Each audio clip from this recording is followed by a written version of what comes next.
Dans un autre secteur maintenant, pour cette année 2025, le ministère de l'Environnement va veiller au respect des normes environnementales et une attention sera accordée aux questions de pollution volontaire et naturelle des cours d'eau, l'impact du changement climatique, la mobilisation des ressources entre autres. Le ministre Jacques Saoré-Conan a engagé tous les acteurs à la synergie d'action. Franck Quadio.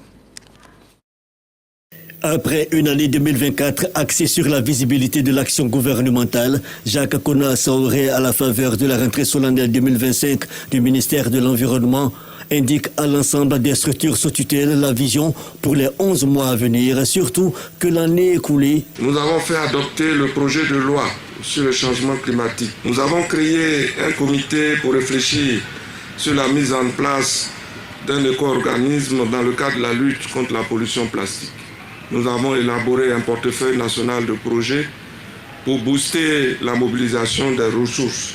N'empêche, les relents du changement climatique et l'incivisme sont restés préoccupants. Le rétrécissement de la lagune ébriée avec la perte d'une superficie de près de 2,5 millions de mètres carrés causée par les remblayages et dont 80% des activités ne disposent ni d'autorisation ni d'études préalables. La mortalité brusque de près de 3000 tonnes de poissons dans la baie de Biétry en mars 2024. Les plaintes récurrentes des populations du fait des activités des cimenteries.